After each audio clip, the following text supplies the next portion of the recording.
નમસ્કાર, હું વિશ્વાસ શાહ આપ સૌનું રસાયણ વિજ્ઞાનના આ પ્રથમ લેક્ચરમાં હાર્દિક સ્વાગત કરું છું. આપ સૌ જાણો છો એ પ્રમાણે 10મા ધોરણ સુધી આપણે વિજ્ઞાન અને ટેકનોલોજીનો અભ્યાસ કરતા અને હવે એ વિજ્ઞાન અને ટેકનોલોજીને આપણે 3 ભાગમાં ડિવાઈડ કરી દીધું છે. ફિઝિક્સ, ભૌતિક વિજ્ઞાન, કેમિસ્ટ્રી, રસાયણ વિજ્ઞાન અને જીવ વિજ્ઞાન, બાયોલોજી. તો આજે જે આપણે સ્ટાર્ટ કરવાના છીએ એ છે કેમિસ્ટ્રી, રસાયણ વિજ્ઞાન. આપ સૌ જાણો છો એ પ્રમાણે રસાયણ વિજ્ઞાનને જો ખૂબ સરળતાથી સમજવું હોય તો એના માટે છે આવર્ત કોષ્ટકની સમજણ. જો આવર્ત કોષ્ટક તૈયાર કરવામાં આવે તો આપણા માટે રસાયણ વિજ્ઞાન સમજવું ઘણું સરળ બની જાય છે. તો આવર્ત કોષ્ટક કેવી રીતે સમજી શકાય? તો આવર્ત કોષ્ટકને સમજવા માટે જરૂરી છે ઇલેક્ટ્રોન રચના. તો આજનો આપણે પ્રથમ લેક્ચર જે છે એ ઇલેક્ટ્રોન રચનાથી સ્ટાર્ટ કરીએ છીએ. આપ સૌ જાણો છો એ પ્રમાણે પરમાણુને 2 ભાગમાં વિભાજિત કરવામાં આવે છે.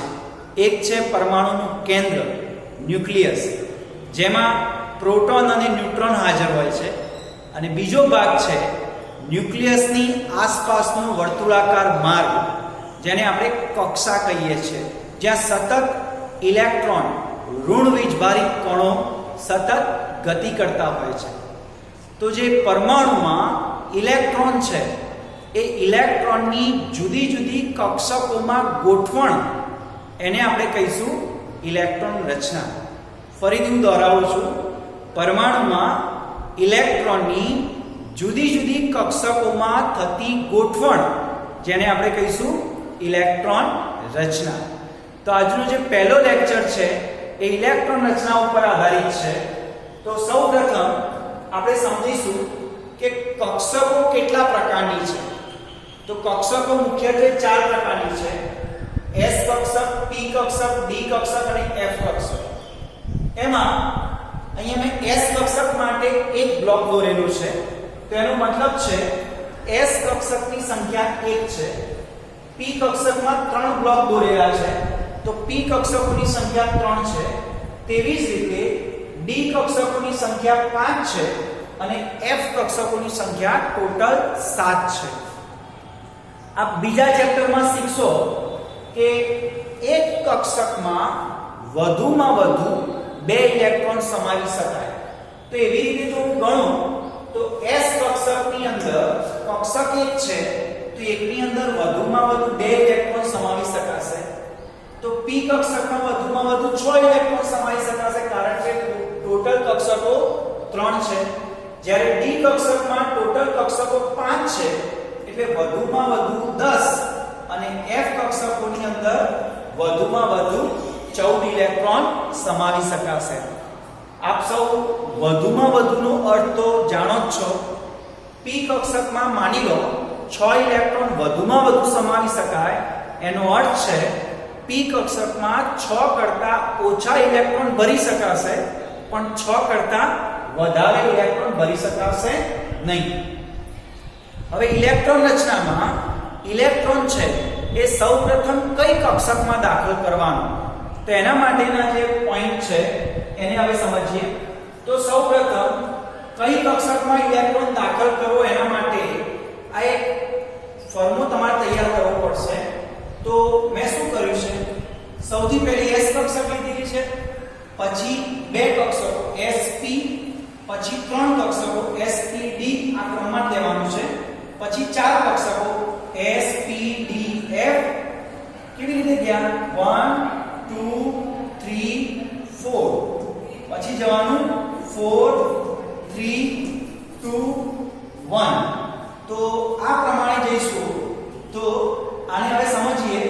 તો સૌથી પહેલા જે લાઈન છે એ લાઈન પ્રમાણે કક્ષકોને ક્રમ આપવાનો. આ પ્રથમ લાઈન છે તો પ્રથમ નંબર, આ બીજી લાઈન સ્ટાર્ટ કરી તો આ બીજો નંબર, આ ત્રીજી લાઈન સ્ટાર્ટ કરી તો આ ત્રીજો નંબર. તો એવી રીતે તમે નીચે ઉતરતા જશો તો ટોટલ 8 લાઈન બનાવવાની આવશે, અને એ પ્રમાણે 8 નંબર સુધી તમારે આપવાના આવશે આ રીતે. હવે આ આટલી બધી કક્ષકો છે, આટલી બધી કક્ષકોમાંથી સૌપ્રથમ ઇલેક્ટ્રોન કઈ કક્ષકમાં દાખલ કરવો, તો એના માટે એક સરસ ટાર્ગેટ આપણે નક્કી કરીએ. સૌથી પહેલા બે તીર લેવાના, જેમાં એક એક કક્ષક ટાર્ગેટ બનાવવાનું. પછીના બે તીર લેશો, જેમાં બે કક્ષક ટાર્ગેટ બનાવશો. પછીના બે તીર લેશો, એમાં ત્રણ કક્ષક ટાર્ગેટ બનાવશો. અને પછીના બે તીર લેશો, એમાં ટોટલ ચાર કક્ષકો ટાર્ગેટ બનાવીશું આપણે. હવે શું કરવાનું છે, આ જે તીર લીધા એ પ્રમાણે કક્ષકો લખવાની છે. તો પહેલા તીરની અંદર 1s કક્ષક આવે છે, તો મેં 1s કક્ષક લખી. બીજા તીરમાં 2s કક્ષક આવે છે, તો 2s કક્ષક લખી. હવે ત્રીજા તીરમાં બે કક્ષકો છે, 2p અને 3s. સામાન્ય રીતે તીર પકડીએ તો પાછળનો ભાગ પહેલા આવે, એટલે હંમેશા શરૂઆત કરવાની પાછળથી. તો 2p, પછી આવશે 3s, પછી આવશે 3p, પછી આવશે 4s, પછી આવશે 3d, પછી આવશે 4p. તો એ પ્રમાણે જતા જશો તો તમે આ રીતે છે s સુધી એક ક્રમ બનાવી શકશો. તો આ ક્રમ આવડશે તો એના ઉપરથી તમને ઇલેક્ટ્રોન રચના લખવાની ખૂબ સરળ થઈ જશે. ચલો સમજીએ આપણે. તમારે અહીંયા એવું સમજવાનું કે આ પરમાણુનું કેન્દ્ર હોય, માની લો તો આ પ્રથમ કક્ષક હંમેશા કેન્દ્ર એટલે ધન વીજભાર પ્રોટોન ધરાવે છે.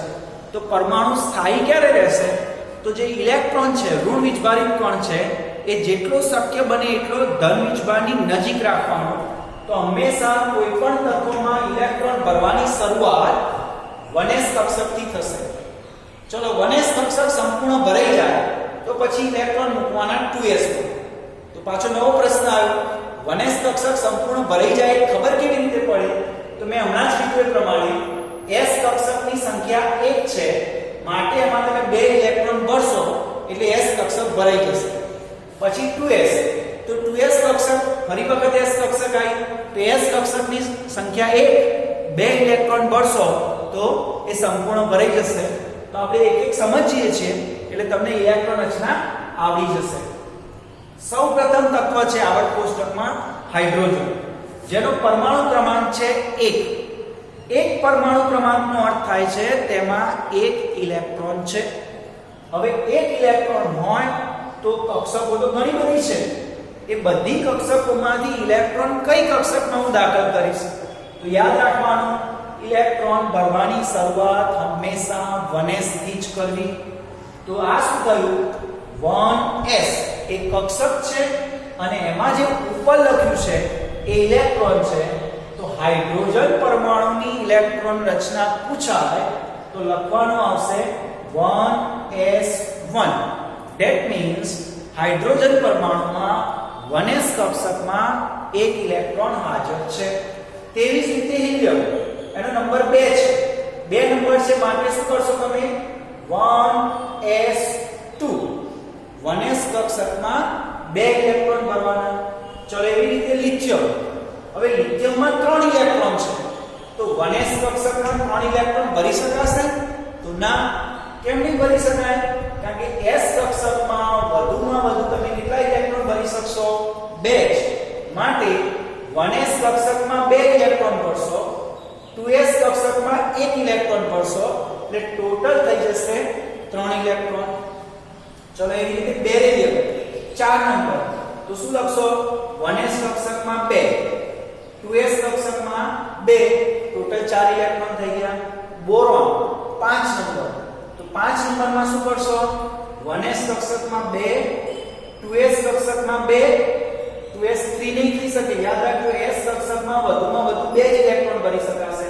તો 1s ભરાઈ ગઈ, 2s ભરાઈ ગઈ, તો હવે કેટલા ઇલેક્ટ્રોન ભરવાના થશે, તો હવે 2p કક્ષકમાં કેટલા ઇલેક્ટ્રોન ભરવાના બાકી રહ્યા, ટોટલ 5 ભરવાના હતા, તો 2 મૂક્યા, 2 મૂક્યા એટલે 4 મૂક્યા.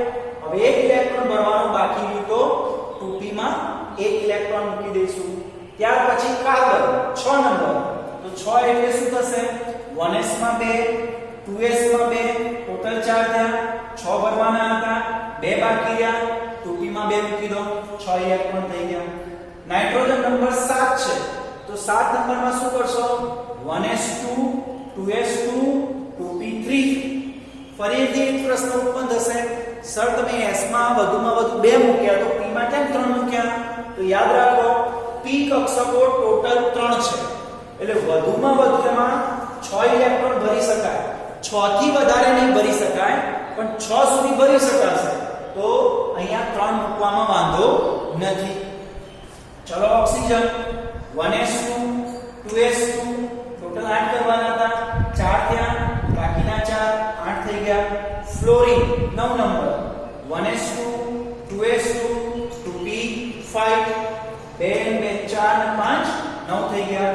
નિયોન 10 નંબર, તો 1s માં 2 ઇલેક્ટ્રોન, 2s માં 2 ઇલેક્ટ્રોન 4 અને 2p માં 6 ઇલેક્ટ્રોન 10 થઈ ગયા. હવે યાદ રાખીશું 2p કક્ષકમાં મેક્સિમમ 6 ઇલેક્ટ્રોન ભરી શકાય, તો ભરાઈ ગયા છે.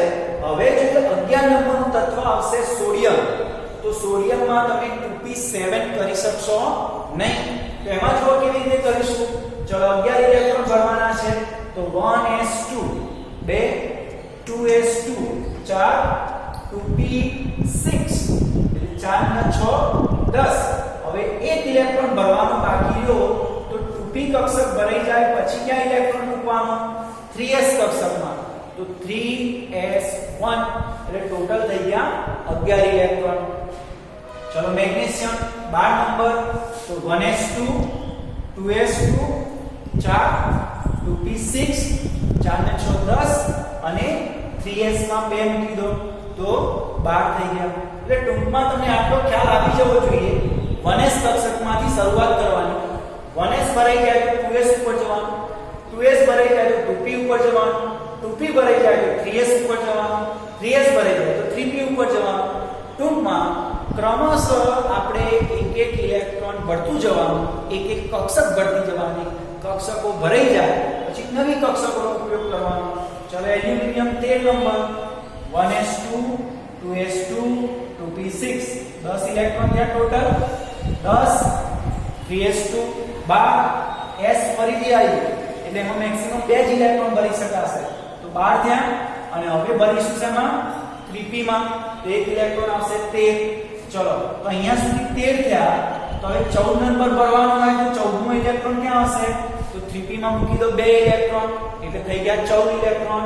15 નંબર આવે તો આગળનું તો એમને એમ જ રહેશે, 12 તો એમને એમ જ રહેશે, પણ 15 કરવાના છે તો 3p માં 3, 16 કરવાના હોય તો 3p માં 4, 17 કરવાના હોય તો 3p માં 5 અને 18 કરવાના હોય તો આગળ 12 તો ભરવાના છે અને 3p માં મૂકો 6 એટલે ટોટલ થઈ ગયા 18 ઇલેક્ટ્રોન.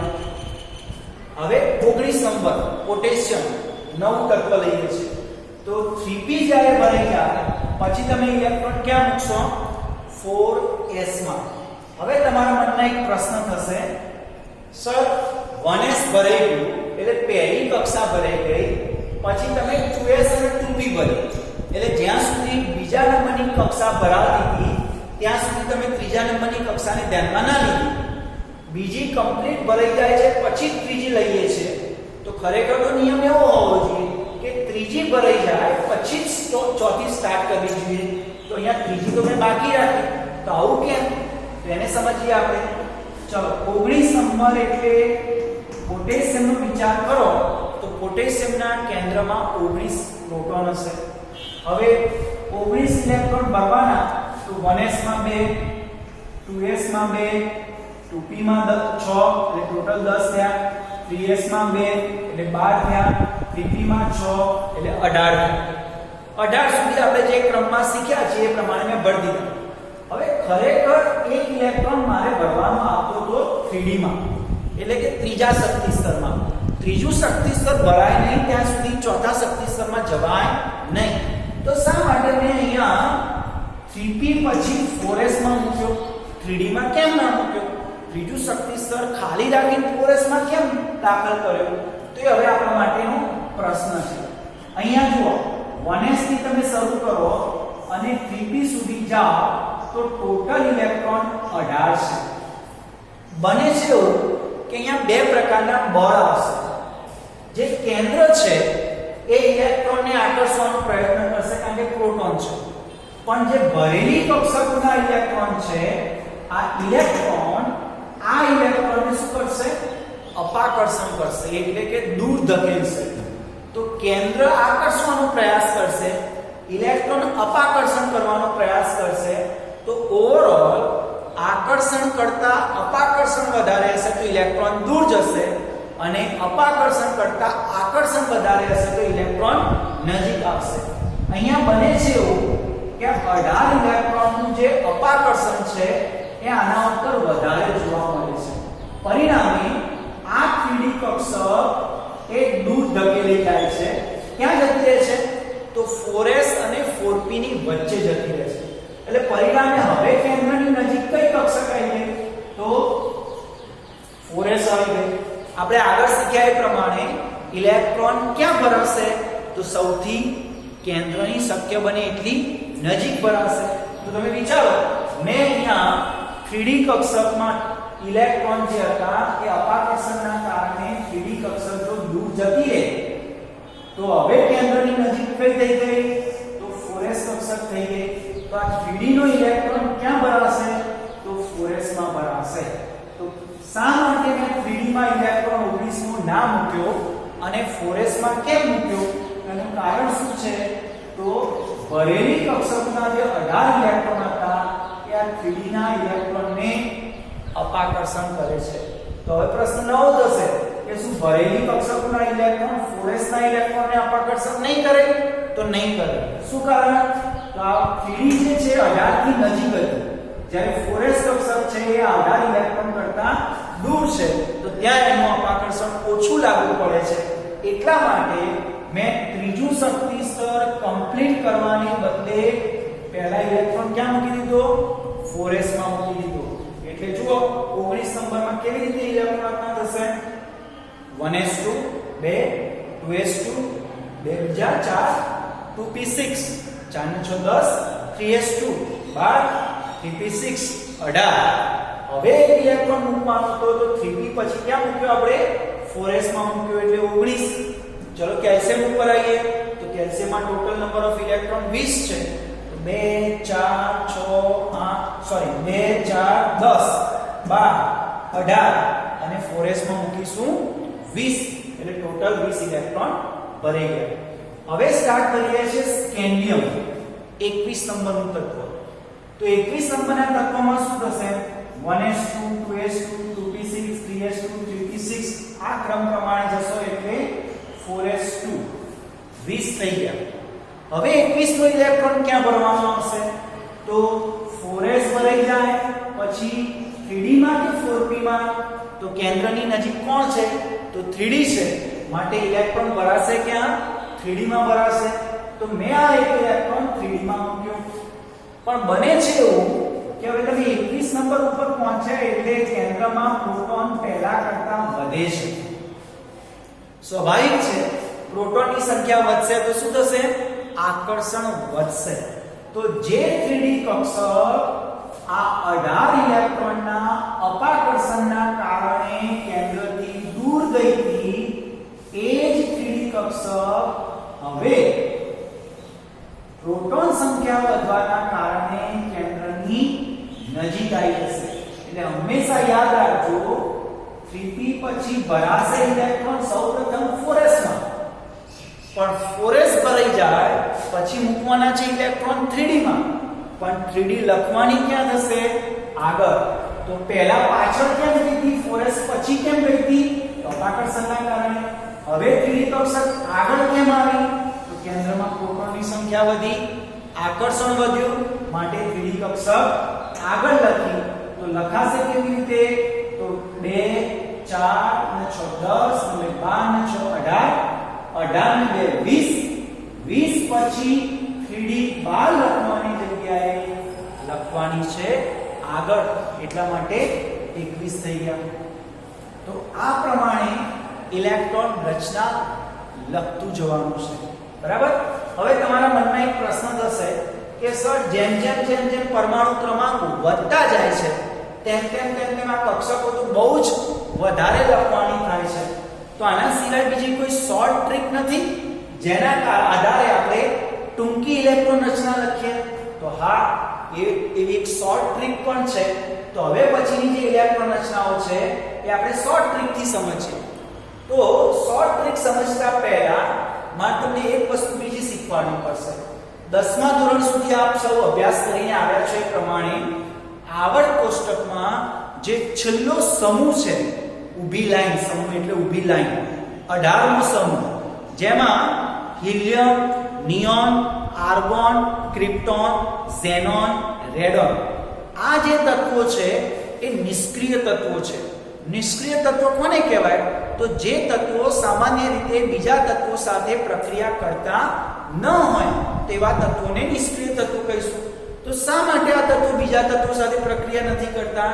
તો તમે એની ઇલેક્ટ્રોન રચના જોશો તો એની ઇલેક્ટ્રોન રચનામાં બહારની કક્ષક સંપૂર્ણ ભરાયેલી હોય છે. તો હિલિયમ જુઓ તો હિલિયમની અંદર બહારની કક્ષક થશે 1s.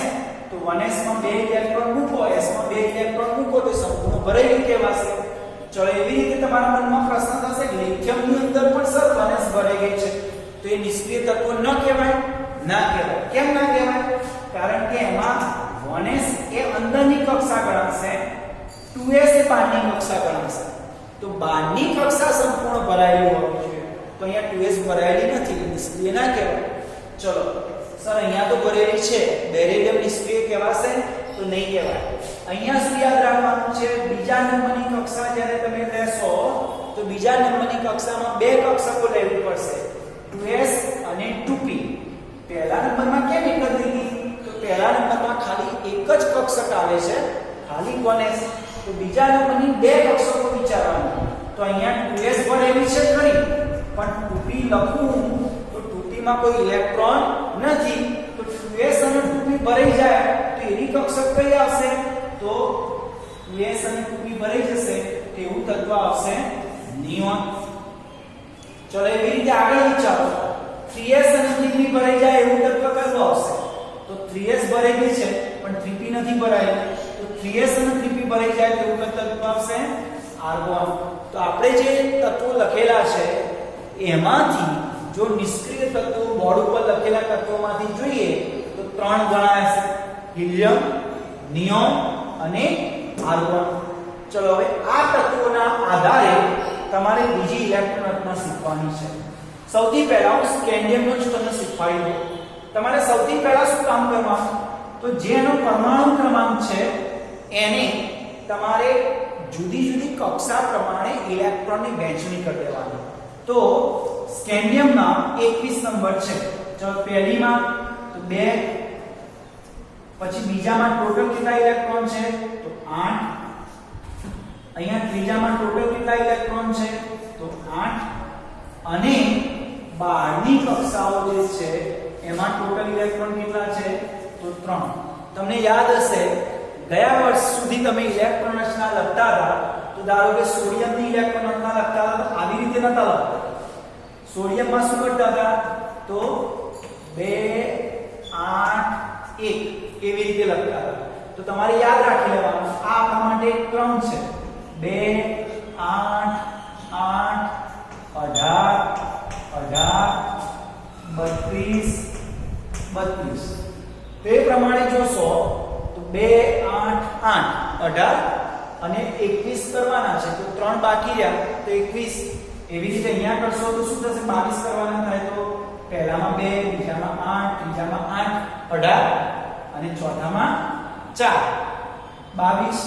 2, 8, 8, 5, 23, 2, 8, 8, 6, 24, 2, 8, 8, 7, 25.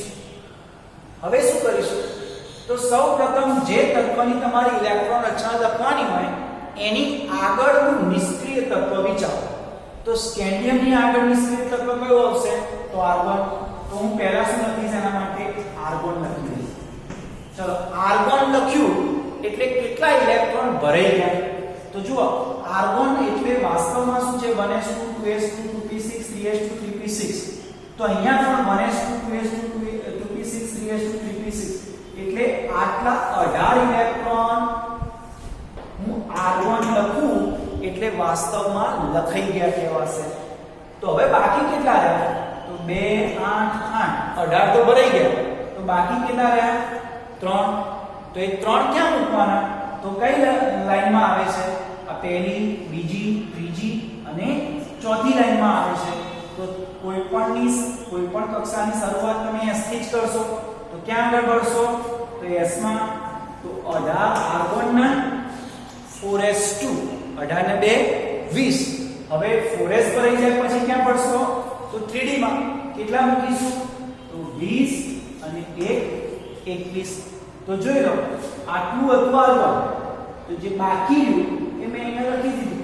તો આ સ્કેન્ડિયમની ઇલેક્ટ્રોન રચના થઈ ગઈ, શોર્ટ ઇલેક્ટ્રોન રચના થઈ ગઈ. હજી આગળ આપણે શીખીએ ટિટેનિયમ 22 નંબર. સૌપ્રથમ એની આગળની ઇલેક્ટ્રોન રચના આર્ગોન 18 ઇલેક્ટ્રોન થઈ ગયા. હવે 18 ઇલેક્ટ્રોન પત્યા પછી બાકી રહ્યા 4 આર્ગોન લખાઈ ગયા એટલે મેં 2 8 8 3 શક્તિ સ્તરો ભરી દીધા. હવે ચોથામાં ભરવાનું છે. તો ચોથાની શરૂઆત ક્યાંથી કરશો? 4s થી. તો 18 અને 2 20. હવે 4 માંથી 2 ભરી દીધા. કેટલા બાકી રહ્યા? 2. તો કેટલા લખશો અહીંયા? 3d2 એટલે થઈ ગયા 22. ચલો વેનેડિયમ. તો પહેલા તો આર્ગોન 18 3d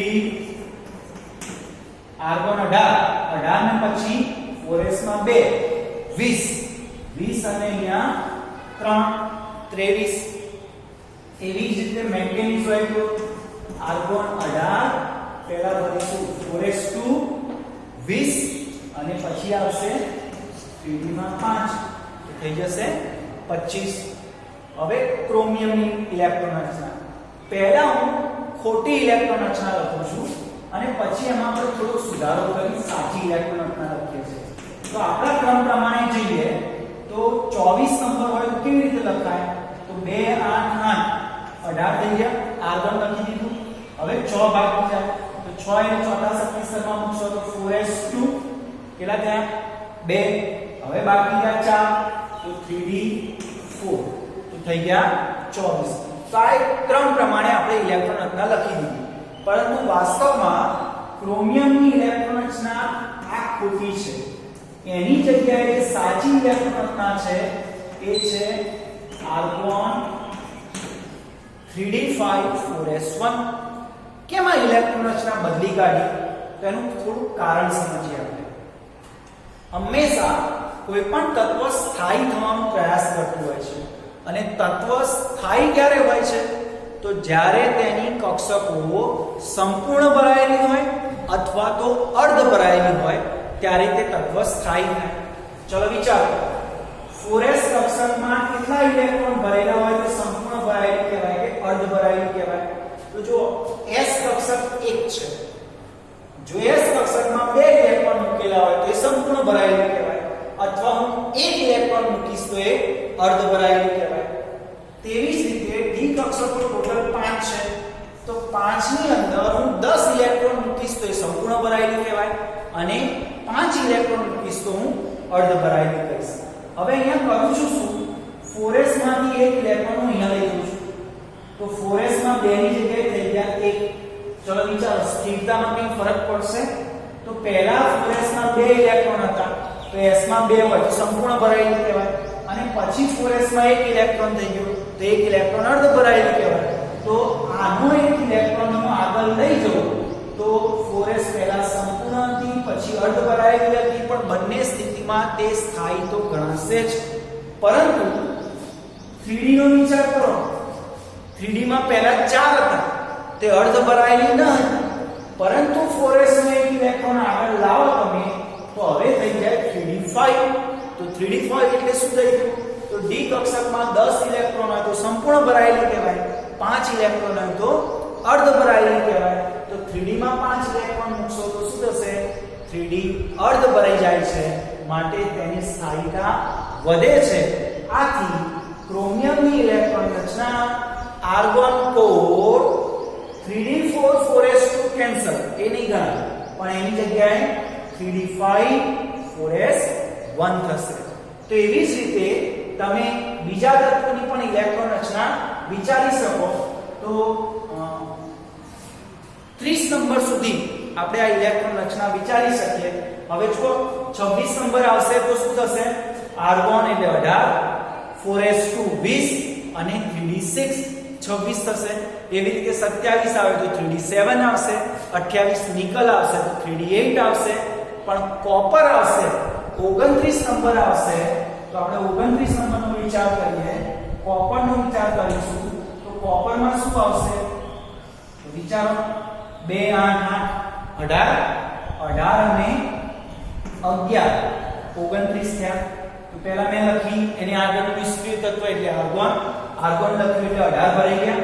હવે 18 અને 2 20, 18 ઇલેક્ટ્રોન અહીંયા અને 2 અહીંયા મૂકીએ એટલે 20 અને પછી બાકી રહ્યા 9 29 થયા. તો શું આ 3D કક્ષકની અંદર 9 ઇલેક્ટ્રોન ભરું તો આ ઇલેક્ટ્રોન રચના સાચી છે? તો ના. તો શું કેમ ખોટી છે? તો અહીંયા પણ આપણે એવું જ કરીશું. આનો એક ઇલેક્ટ્રોન અહીંયા લઈ લઈશું એટલે 3d10 થઈ જશે, 4s1 થઈ જશે. તો કેમ એવું થયું? તો 4s નો એક ઇલેક્ટ્રોન તમે આગળ લાવ્યા તો 4s સંપૂર્ણ ભરાય એમાંથી અર્ધ ભરાઈ ગઈ, પણ એની સ્થાયીતા બદલાશે નહીં, પરંતુ 3d9 ની જગ્યાએ 3d10 થયા. તો 3d10 થશે એટલે આ એક સ્થાયી થઈ જશે. માટે આપણે કોપરની ઇલેક્ટ્રોન રચનામાં ફેરફાર કરી દઈએ છીએ. તો યાદ રાખજો 1 થી 30 તત્વોમાં બે તત્વો, એક ક્રોમિયમ અને એક કોપર, આ બે તત્વોની ઇલેક્ટ્રોન રચનામાં આપણે સામાન્ય રીતે ફેરફાર કરી નાખ્યો છે. તો બંને પરીક્ષાની દ્રષ્ટિએ વધારે ઇમ્પોર્ટન્ટ છે. ચલો હવે તમને કેલ્શિયમની ઇલેક્ટ્રોન રચના હું પૂછું છું. બીજા ટાઈપની કેલ્શિયમની ઇલેક્ટ્રોન રચના કઈ રીતે લખશો? તો કેલ્શિયમ માટે શું યાદ રાખવાનું? એની આગળનું નિષ્ક્રિય તત્વ તો આર્ગોન. ચલો પછી આનો ભાગ પાડી દેવાનો. તો ભાગ શું પડશે? 2 8 8 2. આર્ગોન લખ્યું એટલે 18 ભરાઈ ગયા. હવે બે ઇલેક્ટ્રોન ક્યાં ભરવાના? તો પહેલું શક્તિ સ્તર, બીજું, ત્રીજું અને ચોથું. તો ચોથાની શરૂઆત ક્યાંથી કરશો? 4s, એમાં બે ઇલેક્ટ્રોન મૂકી દો તો થઈ ગયું 4s2. ચલો એવી રીતે સલ્ફરના ભાગ પાડો. તો સલ્ફરના ભાગ પાડશો તો શું ભાગ પડશે? 2 8 6.